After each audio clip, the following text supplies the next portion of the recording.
शादी के बाद मेरे शौहर की अपने भाइयों से नहीं बनती थी, इसलिए वो अपने भाइयों से अलग हो गया और हम दूसरे शहर शिफ्ट हो गए। शौहर ने यहाँ आकर एक फ्लैट लिया और हम वहां पर रहने लगे। उस वक्त मेरे शौहर के पास नौकरी नहीं थी। उसने नौकरी तलाश करने की बहुत कोशिश की, लेकिन उसे नौकरी नहीं मिली। इसलिए उसने मेरा जेवर बेचा और दुबई चला गया। दुबई जाकर उसकी अच्छी नौकरी लग गई और वो वहां पर काम करने लगा। मैं फ्लैट में अकेली रहती थी। मैंने अपने शौहर से इसरार किया कि मैं अकेली नहीं रह सकती, इसलिए आप वापस आ जाएं। लेकिन वो कहने लगती कि बड़ी मुश्किल से मुझे ये नौकरी मिली है, मेरी तनख्वाह अच्छी है, इसलिए मैं अभी वापस नहीं आ सकता। लेकिन एक काम करो, मैं अपने भाई को फ़ोन करता हूँ, वो अपने बेटे को तुम्हारे पास छोड़ देगा। वो मेरा सगा भतीजा है, वो तुम्हारा बहुत ख्याल रखेगा। मैं शौहर को मना करना चाहती थी, लेकिन इससे पहले ही उन्होंने फ़ोन बंद कर दिया। अगले दिन दरवाजे पर दस्तक हुई। जैसे ही मैंने दरवाज़ा खोला तो मेरे शौहर का भतीजा बाहर खड़ा था और आते ही मुस्कुराने लगा। वो मुझे देखकर मुस्कुराने लगा और फिर ज़बरदस्ती मेरे गले से लग गया।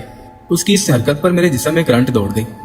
तब मुझे एहसास हुआ कि वो 14 साल का नहीं लगता, बल्कि जवान हो गया है। वो आते ही कहने लगा, चची मेरा कौन सा कमरा है? घर के अंदर सिर्फ 2 ही कमरे थे, इसलिए मैंने उस दूसरे कमरे की तरफ इशारा कर दिया। मैंने उसे खाना दिया। इतने में रात हो गई और मैं जल्दी से अपने कमरे में दरवाज़ा बंद करके लेट गई। मैं ज़्यादा अपने भतीजे के सामने नहीं जाती थी। दिन इसी तरह गुजरते गए। एक दिन मेरी तबीयत खराब हो गई तो मैंने भतीजे को अपने कमरे में सुला लिया, लेकिन मुझे नहीं पता था कि मैंने कितनी बड़ी गलती कर ली है।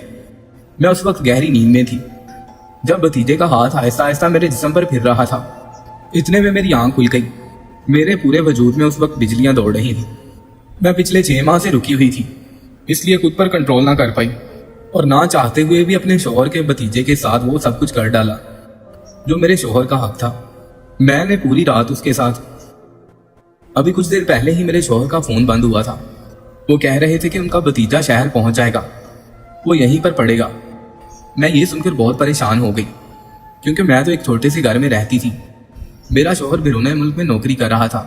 मैं शहर रहना तो नहीं चाहती थी, क्योंकि मुझे गांव की जिंदगी बहुत अच्छी लगती थी और मैं सादा माहौल में ही रहना पसंद करती थी। लेकिन शौहर मुझे लेकर शहर चला आया। अब आसपास के लोगों के साथ मेरी जान पहचान हो गई थी और मेरा दिल भी यहाँ पर लग चुका था। लेकिन जब शौहर के भतीजे का सुना तो मैं परेशान हो गई। मैं सोचने लगी कि अगर मेरा शौहर यहाँ होता तो मुझे कोई फिक्र ना होती, और अब उसके भतीजे के साथ यहाँ अकेले रहना मुझे गैर मुनासिब लग रहा था। मैं अपने शौहर को भी मना नहीं कर सकती थी। मैंने उसका यहीं पर आकर स्कूल में दाखिला करवा दिया और वो यहीं पर पढ़ने लगा। एक दिन मैंने अपने भतीजे के लिए बिरयानी बनाई। बिरयानी देकर वो बहुत खुश हो गया।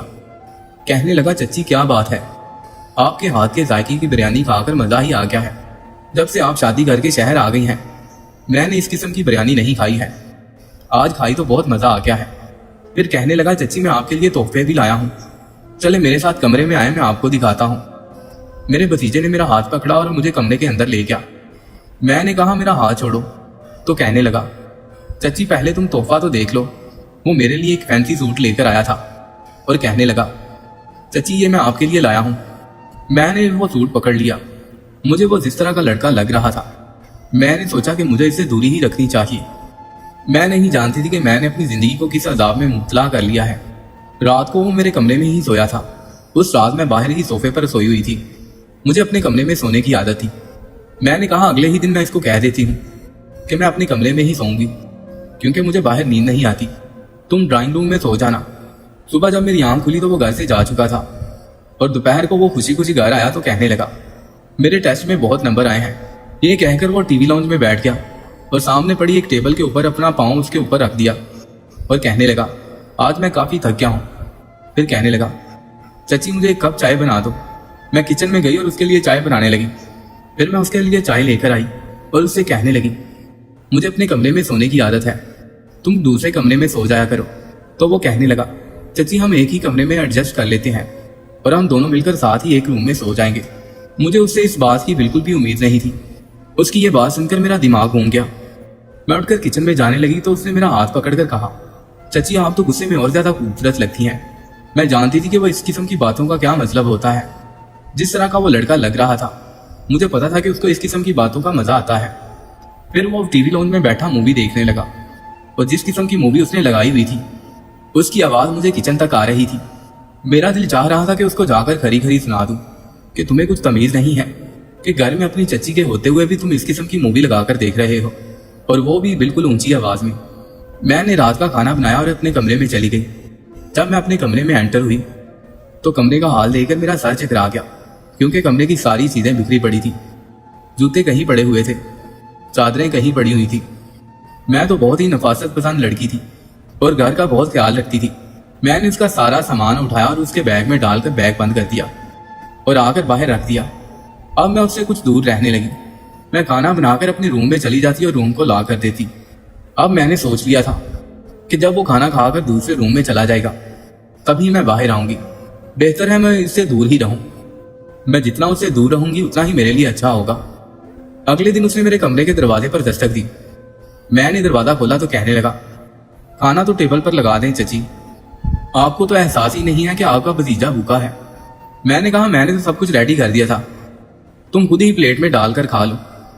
क्या तुम खुद उठाकर नहीं खा सकते? मेरी बात सुनकर उसने नफी में सारी हिलाया और कहने लगा, करने को तो मैं बहुत कुछ कर सकता हूँ। ये कहकर वो मुस्कुराने लगा। उसकी मानी की मुस्कुराहट मुझे जहर लगती थी। फिर वो मुझसे कहने लगा, चले जाए जल्दी से खाना लगाएं, मुझे बहुत भूख लग रही है। मैंने उसे गुस्से से देखा और किचन में चली गई और खाना गर्म किया। फिर मैंने खाना टेबल पर लगा दिया। फिर वो मुझसे कहने लगा, चची आप भी मेरे साथ बैठकर खाना खा लें, हम साथ बैठकर खाना खाते हैं। मैंने कहा, नहीं मैं अपने रूम में ही खाना खाऊंगी। तो वो कहने लगा, चची परेशान नहीं हो, मैं आपको नहीं खाऊंगा, हम पर इंसानी गोश्त हराम है, मेरे साथ बैठकर ही खाना खा लें। फिर वो मुस्कुराकर कहने लगा, चची मैं जब से यहाँ आया हूँ ना आप मुझसे बात करती हो ना ही मेरे साथ बैठती हो। मैं बहुत तंग आ चुका हूँ। मुझे लगता है कि चचा इसी वजह से आपको छोड़कर दुबई चले गए हैं। आप उनके साथ भी ऐसा रवैया रखती होंगी, ना उनके साथ बोलती होंगी ना बात करती होंगी। इस वजह से चचा तंग आकर आपको छोड़कर दुबई चले गए हैं। मैंने उसे गुस्से से कहा, तुम चुप कर जाओ और अपने काम से काम रखो। तुम्हें इस तरह की बातें करने की कोई जरूरत नहीं है। मैं क्या करती हूँ, कहाँ बैठती हूँ, बोलती हूँ या नहीं बोलती, तुम्हें इस बात से कोई मतलब नहीं होना चाहिए। तुम बस अपने काम से काम रखो। मेरे गुस्से को देखकर वो मुस्कुराने लगा और फिर कहने लगा, चची आप तो गुस्से में भी और ज्यादा खूबसूरत लगती हैं। काश चचा की जगह मैं होता तो मजा ही आ जाता। उसकी ये बात सुनकर मेरा खून खोलने लगा। मैंने कहा, तुमको शर्म नहीं आती ऐसी बात करते हुए? मैं चची हूँ तुम्हारी। तो वो कहने लगा, चची आप भी ना, चची भतीजे में इतना तो मजाक चलता है। आप शायद बेदार किस्म की औरत हैं। आप मेरे साथ जिंदगी गुजार कर देखें तो आपको पता चलेगा कि जिंदगी कितनी हसीन होती है। मैं उसे गुस्से से खड़ी देख रही थी। मैंने कहा कि मैं आज ही अपने शौहर को कॉल करूंगी और उससे तुम्हारी बात करती हूँ, वो तुम्हारा दिमाग ठीक करेगा कि किस तरह अपनी चच्ची से बात करते हैं। लेकिन उसे तो जैसे किसी बात की परवाह ही नहीं थी। अगले दिन मैंने अपने शौहर को फोन किया और उनको उनके भतीजे के बारे में बताने की कोशिश की, लेकिन उन्होंने मेरी एक ना सुनी और कहने लगे, वो बहुत अच्छा बच्चा है, जब से वो तुम्हारे पास आया है मेरी तो फिक्र ही खत्म हो गई है, मुझे उस पर पूरा भरोसा है। उन्होंने मेरी एक भी बात ना सुनी और फोन बंद कर दिया। मेरे शौहर को अपने भतीजे पर बहुत भरोसा था, इसलिए उन्होंने मेरी कोई बात ना सुनी। एक रात मैं अपने रूम में सो रही थी। अचानक ही मुझे बाहर शोर की वजह से मेरी आंख खुली। मैंने देखा कि हमारे घर की छत पर 2 चोर थे। मैंने फौरन से दरवाजा बंद कर दिया और भागकर भतीजे के कमरे में गई। मैंने उसे बताया कि हमारे घर की छत पर चोर आ गए हैं और उनके हाथ में पिस्तौल भी है। ये बात सुनकर वो फौरन उठ खड़ा हुआ। इतने में वो दोनों चोर ऊपर का दरवाजा खटखटाने की कोशिश कर रहे थे ताकि वो नीचे आकर लूटमार कर सके। मेरा भतीजा फौरन भागकर ऊपर वाले दरवाजे के पास गया। वो था तो 14 साल का, लेकिन अपने जिस्मानी मजबूती और कद काठ की वजह से 18-20 साल का लगता था। उसने भारी आवाज में उनको डराने की कोशिश की। उन्होंने जब उसकी आवाज सुनी तो वो डर गए। उनको लगा कि घर में कोई मर्द मौजूद है, इसलिए वो फौरन भाग गए। फिर भतीजे ने छत का दरवाजा खोला तो ऊपर कोई नहीं था। मुझे बहुत डर लग रहा था। मैं अभी भी डर रही थी। मैंने उसे फौरन नीचे आने को कहा और छत के दरवाजे को लॉक लगा दिया और फिर नीचे आकर अपने भतीजे के साथ कमरे में सो गई। फिर मेरी आंख चिड़ियों के चहचहाने की वजह से खुली। मैं अपने भतीजे के साथ बेड पर सोई हुई थी। मैं सोच रही थी कि मैं यहाँ कैसे आई। फिर मुझे गुजरी रात का सारा वाकया याद आने लगा और मैं सोचने लगी, मैं बुरी तरह लुट चुकी थी। मुझे नहीं पता था कि मेरे साथ क्या हुआ है। मैंने अपनी शलवार देखी तो मेरी शलवार पर सफेद रंग के धब्बे लगे हुए थे, जिसे देखकर मैं बहुत ज्यादा घबरा गई। और जब मैं वॉशरूम में गई तो मुझे काफी ज्यादा तकलीफ हो रही थी। अब मुझे समझ आ रहा था कि मेरे साथ क्या हुआ है। मुझे पता चल चुका था कि मेरे भतीजे ने मेरे साथ क्या किया है। अगले दिन उसने मुझे एक वीडियो दिखाई जिसमें मैं बरहना हालत में थी और वो मेरे साथ सब कुछ कर रहा था। मैंने जब ये देखा तो मेरे कदमों तले से जमीन निकल गई कि मेरा सगा भतीजा इस कदर भी गिर सकता है। अगले दिन जब मेरा भतीजा स्कूल से वापस आया तो मैंने डंडा उठाकर अपने भतीजे को मारना शुरू कर दिया। मैंने कॉल पे अपने शोहर को सब कुछ पहले ही बता चुकी थी कि ऐसे ऐसे मेरे साथ ये हो रहा है। मेरे शोहर ने कहा कि तुम घबराओ नहीं, मैं 1-2 दिन में पहुंच जाऊंगा। मैंने भतीजे को बहुत मारा और कहा कि तुमको शर्म नहीं आती अपनी सगी चच्ची के साथ ऐसे काम करते हुए। वो आगे से हंसने लगा और कहने लगा, चच्ची आप मुझे बहुत अच्छी लगती थी। जिस दिन चचा ने मुझे फोन करके आपके घर भेजा था मैं उसी दिन से इसी इंतजार में था कि कब मैं आपके ऊपर अपना हाथ साफ करूं। मैंने ये सब कुछ बहुत देर पहले करने की कोशिश की लेकिन आप हमेशा ही मुझसे बहुत मोहतात रहती थी। लेकिन जिस दिन वो चोर घर में आए और आपने डर कर मुझे अपने साथ सुला लिया, उस दिन मुझे ये मौका मिला और मैंने अपना काम कर दिखाया। फिर मैंने उसे कहा, तुम फिक्र नहीं करो, तुम्हारे चचा तुमसे सारा हिसाब लेंगे। जिस पर वो कहने लगा, आप चचा को क्या बताएंगी? उन्हें मुझ पर बहुत यकीन है, वो आपकी बात पर यकीन करेंगे ही नहीं। ये सुनकर मैंने उससे कहा कि मैं उनसे पहले ही सारी बात कर चुकी हूँ और वो इधर पहुंचने ही वाले हैं। इसके बाद मैंने उसके मुंह पर एक जोरदार थप्पड़ मारा और उसे घर से निकाल दिया। अगले दिन ही मेरा शौहर घर पर आ गया। रो रो कर मेरा बुरा हाल था, मेरी आंखें सूजी हुई थी, मैं बहुत ज्यादा रो रही थी। मैंने उन्हें बहुत बुरा भला कहा। मैंने कहा कि ये सब कुछ आपकी वजह से हुआ है। मैंने आपको बहुत समझाने की कोशिश की कि वो भले ही आपका भतीजा है लेकिन फिर भी मेरा उसके साथ अकेले रहना मुनासिब नहीं है, लेकिन आप थे कि मेरी बात सुन ही नहीं रहे थे। मेरा शौहर मुझसे माफिया मांगने लगा और कहने लगा, हाँ ये सारी मेरी ही गलती है। मैंने उस पर जानबूझकर अंधा एतबार किया, प्लीज मुझे माफ कर दो। इसके बाद मेरे शौहर ने FIA में अपने भतीजे के खिलाफ केस दायर कर दिया और उनका वो वीडियो भी दिखाई, जिसके बाद उन्होंने मेरे भतीजे को गिरफ्तार कर लिया, जिसके नतीजे में उसको 7 साल की कैद हो गई। इसके बाद मेरा शौहर ये घर बेचकर दूसरे शहर चला गया।